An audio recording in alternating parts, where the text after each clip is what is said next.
जय हिंद एवरीवन। आप लोग को न्यूज शायद पता चली गई होगी कि परवीन सर जो है टीम अर्पित यानी Arpi Chaudhary SSB guide defence academy को छोड़ चुके हैं। मुझे ये उम्मीद नहीं थी कि अर्पित सर इस तरीके से बच्चों के सामने मेरे को ऐसे बोलेंगे, आपकी कोचिंग बंद हो जाएगी। सॉरी, कोचिंग बोल दिया मैंने, आपका धंधा बंद हो जाएगा। तो बात वहाँ पे उठी थी फेम के बारे में और एक बात उठी थी पैसे के बारे में। क्यों छोड़ चुके हैं इसके पीछे का मैं कुछ रीजन मैं बता सकता हूँ आपको कि क्या है, क्या है पीछे कंट्रोवर्सी, क्या हुई है, क्या बात है, क्या नहीं है, सब कुछ मैं यहाँ पे आपको डिटेल में बताने वाला हूँ। एंड कुछ पॉइंट छूट जाए तो प्लीज फॉरगिव मी और आप उसे कमेंट कर देना, मैं उसे भी अगले वीडियो में डिस्कस कर सकता हूँ अगर आप चाहे इसका सेकंड पार्ट बनाने के लिए। एंड जहाँ तक सभी का पता है कि देखो Arpit sir is a great teacher for probability class 11 के जो चैप्टर्स हैं उनके लिए तो बेस्ट टीचर है, शॉर्ट ट्रिक है, सब कुछ बेस्ट टीचर है।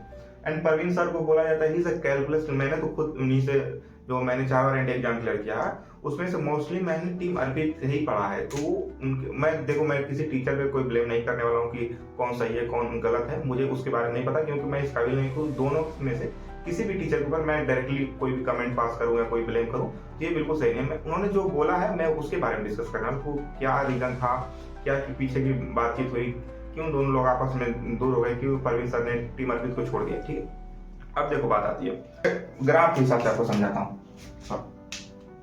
ग्राफ के हिसाब से आपको समझाता हूँ अर्पित सर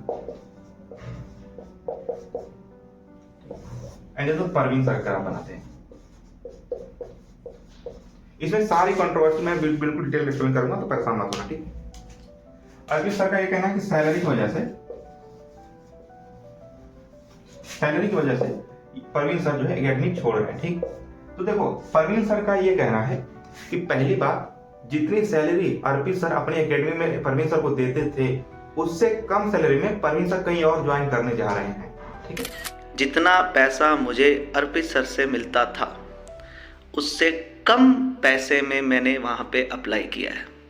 तो अगर परवीन सर का ये कहना है कि जितनी सैलरी अर्पित सर दे रहे थे उससे कम सैलरी में कहीं और ज्वाइन करने जा रहा हूँ, तो इसका डायरेक्ट पॉइंट है कि इसमें पैसे की कोई बात है ही नहीं। एंड दूसरी बात ये है कि देखो फैमिली हर किसी की, पैसा हर किसी की जरूरत है, लेकिन उतनी जरूरत नहीं है जितना एक रिलेशन है। क्योंकि आपको भी पता है, मुझे भी पता है कि अर्पित सर और परवीन सर काफी सालों से एक दूसरे के साथ हैं और काफी सालों से एक दूसरे का पढ़ा रहे हैं। तो ये पैसे की बात तो नहीं हो सकती, कुछ पर्सनल रीजन भी हो सकते हैं। ठीक है, और पैसे की बात होगी तो उनका पर्सनल मैटर है, ज्यादा बेहतर है कि वही समझे। दूसरी बात, परवीन सर का ये कहना है, ठीक है, परवीन सर का ये कहना है कि जैसे देखो तुम एनडीए क्लियर करते हो, एनडीए नहीं होता है तो आपका सपना होता है कि आप सीडीएस की तरफ बढ़ो। ठीक है, आप सीडीएस की तरफ बढ़ो और उसके बाद जो है कि जितने बच्चे एग्जाम क्लियर करते हैं तो जाहिर सी बात है कि सर को फेम चाहिए। परवीन सर का ऐसा कहना है कि मुझे फेम चाहिए भाई, इसमें क्या गलत है। और सही सी बात है, क्या ही गलत है, अगर मैं यहाँ पे ऑनलाइन पढ़ा रहा हूँ, मैं अपना टाइम दे रहा हूँ और किसी बच्चे का एग्जाम क्लियर हो रहा था, भाई मेरा नाम होना चाहिए ना, जाहिर सी बात है। और अगर ये गलत तो गलत ही सही, उसमें कोई दो राय नहीं है। ठीक है, तो सर का ये कहना है, तो इसमें जहां तक मुझे लगता है कि प्रॉब्लम ये हुई है, जैसे सर ने अर्पित सर ने सीडीएस का बैच लॉन्च किया। ठीक है, सीडीएस का बैच लॉन्च किया एंड कुछ नए एक्स्ट्रा मैथ के टीचर अपॉइंट किए थे अपने एकेडमी में। तो मुझे जहां तक लगता है कि ये एक मेजर प्रॉब्लम हो सकती है, क्योंकि अर्पित सर ने जो सीडीएस का बैच लॉन्च किया, ऐसा तो नहीं कि परवीन सर खराब है, परवीन सर कैलकुलस किंग है, उनके बारे में कोई डाउट है ही नहीं। आपने अगर पढ़ा हुआ तो ठीक है, नहीं पढ़ा हुआ तो जाकर पढ़ना, मैं रिकमेंड कर रहा हूँ। He is a great teacher for math. ठीक है, तो मुझे ऐसा लगता है कि अगर बच्चा एनडीए क्लियर नहीं हुआ, अगर वो सीडीएस तरफ बढ़ रहा है, तो भाई अगर मैं कैपेबल हूँ पर मेरे पास टाइम है तो वो टाइम मुझे दो, वहां पर मैं अपना कुछ कर सकता हूँ। ऐसा तो है नहीं कि सिर्फ मैं एनडीए का ही मैथ पढ़ा सकता हूँ, सीडीएस का भी पढ़ा सकता हूँ, वहां पर मुझे टाइम देना चाहिए। एंड अर्पित सर के पास ऑलरेडी नए नए टीचर थे, तो मुझे लगता है कि एक और कंट्रोवर्सी हो सकती है।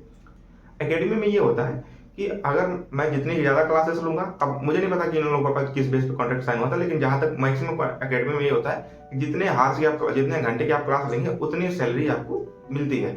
तो यही होगा कि अगर टीचर ज्यादा है, इसका मतलब टाइम ड्यूरेशन कम होगा टीचिंग में, तो सैलरी भी कम मिलेगी, बच्चे भी कम जानेंगे। ये एक मेजर रीजन हो सकता है, ऐसा परवीन सर का कहना था अपनी वीडियो में। वो वीडियो मैं आपको पिन कर दूंगा अपने कमेंट में या फिर डिस्क्रिप्शन में भी, वहां से भी डायरेक्टली देख सकते हैं। ठीक, एंड दूसरी बात, परवीन सर का ये कहना था कि जो एक्सप्रेस बैच है एनडीए का, जो जनवरी में लॉन्च किया था एनडीए एक्सप्रेस बैच, पहली बात परवीन सर किसी भी टीचर से अर्पित सर ने कोई डिस्कस नहीं किया था कि इस बैच को लॉन्च करने से पहले कोई डिस्कशन नहीं किया था। जैसे सपोज करो कि भाई अगर आपको मुझे उससे कोई काम है तो आपको पहले मुझसे डिस्कस करना होगा ना, क्या पता मैं कल खाली रहूं नहीं रहूं, इससे पहले आपको मुझसे डिस्कस करना होगा। तो ऐसा कोई डिस्कशन नहीं होता है एनडीए एक्सप्रेस बैच में। और दूसरी बात परवीन सर ने यह भी बोली है कि इनको पहले से पता था कि ये बैच कंप्लीट नहीं हो पाएगा।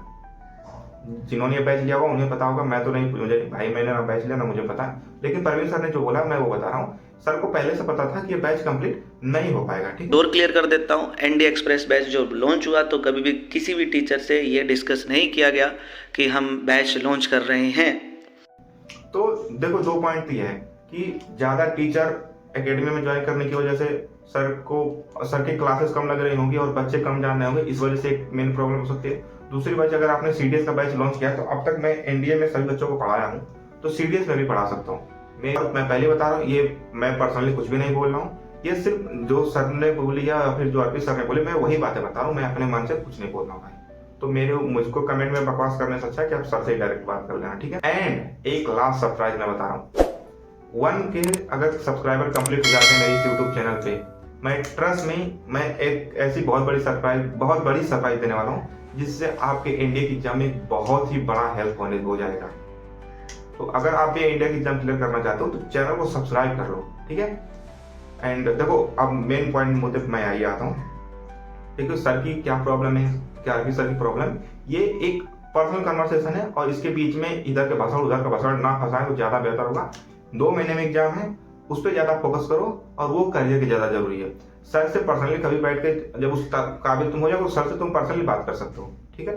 तो मेरा मानना यही है कि तुम सबसे पहले अपने आने वाले एग्जाम पे फोकस करो, किसी भी कंट्रोवर्सी में मत फंसो। कंट्रोवर्सी ठीक चीज नहीं होती है। सब्सक्राइब कर दो यार और शेयर करना बिल्कुल मत भूलना, जितने डिफेंस वाले बच्चे हैं। और बहुत ही बड़ा सरप्राइज आने वाला है, 1 के जिस दिन कंप्लीट हो गया